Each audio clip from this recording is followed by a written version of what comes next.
શારદાબા Shikshan Sankul, subject English, standard 6 by Brinda Patel, lecture 23. Good morning. કેમ છો બધા? આઈ હોપ કે બધાને એક્ઝામ સારી ગઈ હશે. ઓકે, તો આજે આપણે ભણીશું ગ્રામર. તો આજે આપણે ગ્રામરનો ટોપિક જોઈએ નેક્સ્ટ.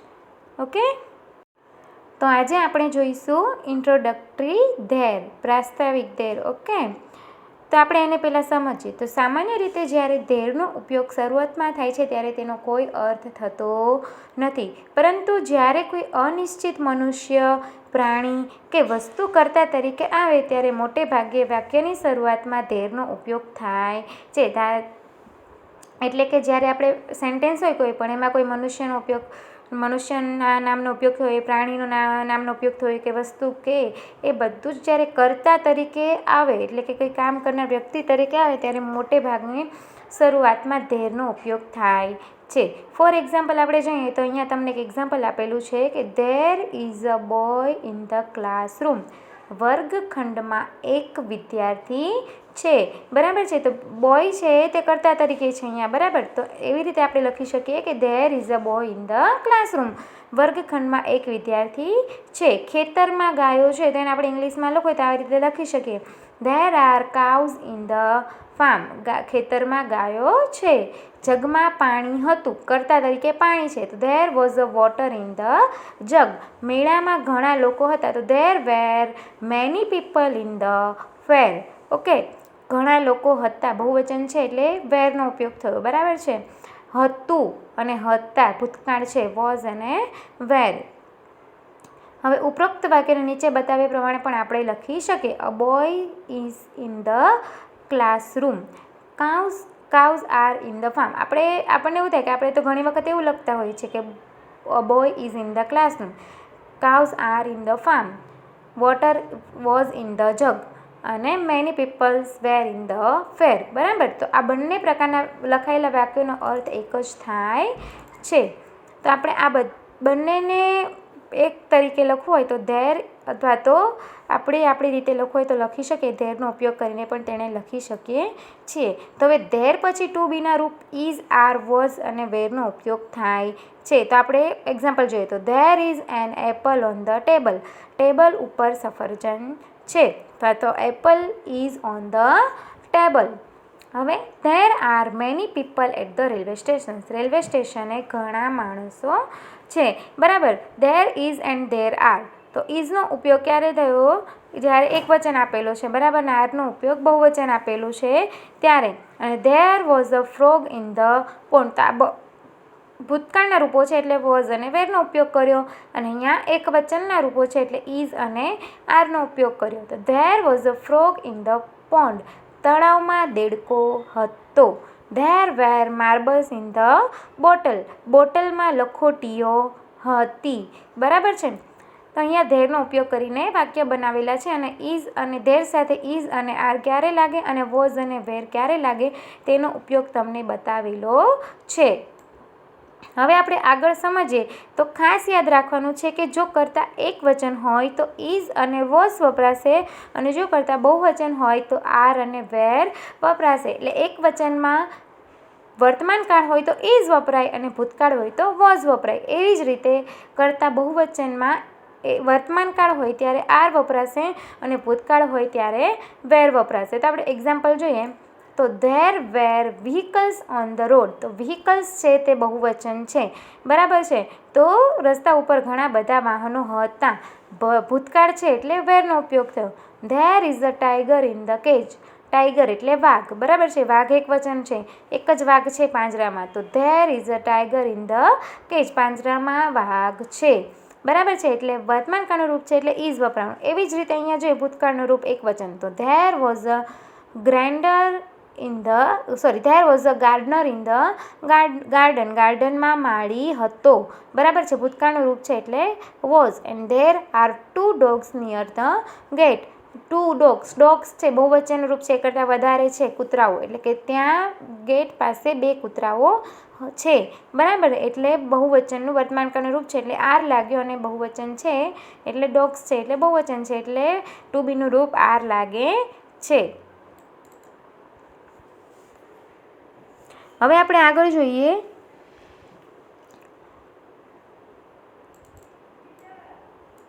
તો જો કરતાં ગણી ન શકાય તેવી વસ્તુ હોય તો ઇઝ અને વોઝ વપરાશે. જેમ કે મિલ્ક, ટી, વોટર વગેરે ગણી ના શકાય તેવી વસ્તુ છે. કોઈ પણ પ્રવાહી વસ્તુ લઈએ તો આપણે તેને ગણી શકતા નથી, એટલે તેની સાથે હંમેશા ઇઝ અને વોઝનો ઉપયોગ થાય છે. બરાબર છે. તો there is a milk in the glass. ગણી શકાય તેવી વસ્તુ નથી. દૂધ છે તે એકવચન કે બહુવચનમાં આપણે ગણી શકીએ નહીં. બરાબર છે. દૂધને ગણી શકાય નહીં, એટલે તેની સાથે ઇઝ એકવચન હોય તો વર્તમાન કાળ હોય તો ઇઝ અને ભૂતકાળ હોય તો was. There was a water in this river last year. પાણી નદીમાં ઘણું બધું હતું. તે લાસ્ટ યર એટલે ગયા વર્ષે નદીમાં ઘણું બધું પાણી હતું અને ગ્લાસમાં દૂધ છે.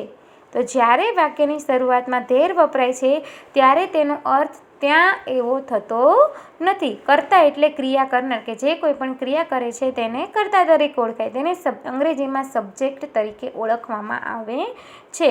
હવે આપણે આગળ સમજીએ તો કોઈ પણ વ્યક્તિ, પ્રાણી, પક્ષી કે વસ્તુ વિશે જાણવા માટે is there, was there, are there કે વેર ધેરથી પ્રશ્ન કરવામાં આવે છે. આ બધા આપણે સેન્ટેન્સ જોયા. હવે તેને પ્રશ્નાર્થ વાક્યમાં આપણે કઈ રીતે જોઈએ તો તે આપણે જોવાનું છે. તો અહીંયા આપણે એક્ઝામ્પલ લઈએ તો is there a bird in the cage. શું પાંજરામાં પક્ષી છે? તો ઇઝ ધેર. બરાબર. અહીંયા કીધું કે વ્યક્તિ, પ્રાણી, પક્ષી કે વસ્તુ વિશે જાણવા માટે is there, was there, are there, were ધેરનો ઉપયોગ થાય છે. તો તમને ખબર છે કે ઇઝ ધેર અને આર ધેર જ્યારે વર્તમાન કાળનું રૂપ હશે ત્યારે તેનો ઉપયોગ થશે, અને વોઝ ધેર કે વેર ધેર ભૂતકાળનું રૂપ હશે ત્યારે તેનો ઉપયોગ થશે. તો are there frog in the pond. શું તળાવમાં દેડકા છે? અહીંયા જો બહુવચન છે એટલે આરનો ઉપયોગ કર્યો અને વર્તમાન કાળનું રૂપ છે તેટલા માટે. હવે અહીંયા ભૂતકાળનું રૂપ આપેલું છે પરંતુ એક વચનમાં છે એટલે was there a flower in the pot. શું ફૂલદાનીમાં ફૂલ હતું? Were there children in the playground. શું રમતના મેદાનમાં બાળકો હતા?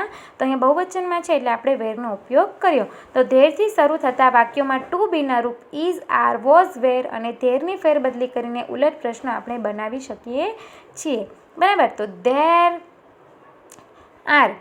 તો are there vegetables in the basket? Are there vegetables in the basket. બરાબર. તો there are vegetable in the basket. હવે એનું ક્વેશ્ચન કરવું હોય તો આરને આગળ લઈ જવાનું અને ધેરને પાછળ, એટલે are there vegetable in the basket. હવે there is a ship in the sea. દરિયામાં વહાણ છે. તો હવે એને પૂછવું હોય આપણે પ્રશ્નાર્થ કરવામાં કે શું દરિયામાં વહાણ છે? તો is there a ship in the sea. તો ઇઝને આગળ લઈ જવાનું એટલે કે ટુ બીના રૂપ આગળ આવશે અને કરતાં પાછળ આવશે. એટલે is there a ship in the sea. There were 5 coins in the purse. પર્સમાં 5 સિક્કા હતા. બરાબર છે. હવે એને આપણે પ્રશ્નાર્થ ચિહ્નમાં કરવું હોય તો were there 5 coins in the purse. એવી જ રીતે there was a milk in the jug. તો was there milk in the jug. Okay.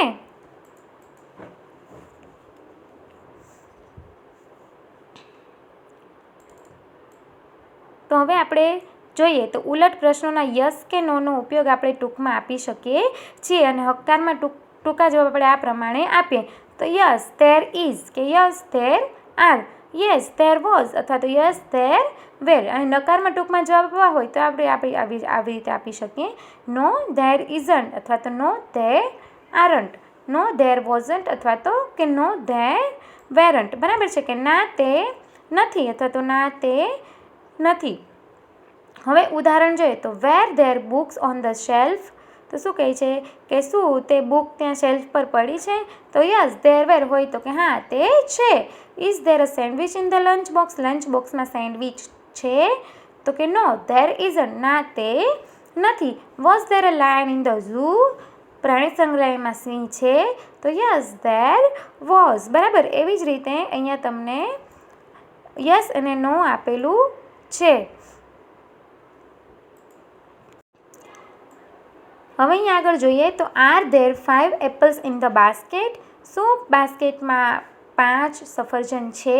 તો ના હોય તો નો ધેર આરન્ટ. આર છે એનું ટુ બીનું રૂપ આરન્ટ, નકારમાં થશે આરન્ટ.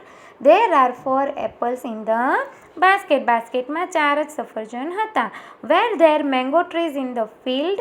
શું કહે છે કે ખેતરમાં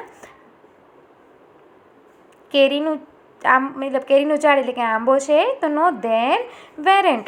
there were banyan trees in the field. હવે આપણે જોઈએ તો પાસેની વસ્તુ કે વ્યક્તિ દર્શાવવા માટે કેટલીક વાર ધીસની સાથે હિયર વાપરવામાં આવે છે. હિયર એટલે કે અહીં કે અહીંયા, અને દૂરની વસ્તુ ધોઝ ધેટની સાથે હંમેશા ધેર વાપરવામાં આવે છે.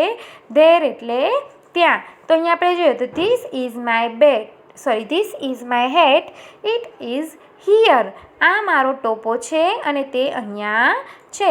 એવી જ રીતે this are my friends, they are here. આ મારા મિત્રો છે અને તેઓ અહીંયા છે. અહીંયા જો બહુવચનનું રૂપ છે એટલે ધીસનું બહુવચનનું રૂપ લીધું. અહીંયા એકવચનનું રૂપ છે એટલે ધીસનું એકવચનનું રૂપ છે. એવી જ રીતે અહીંયા એકવચનનું રૂપ છે એટલે ધેટ. તો that lady is Mrs Bhatt, she is there. પહેલાં સ્ત્રી શ્રીમતી ભટ્ટ છે અને તેણી ત્યાં છે. અહીંયા જુઓ કે પહેલાં દૂરની વસ્તુ માટે ધેર વપરાશે અને નજીકની વસ્તુ માટે હિયર વપરાશે.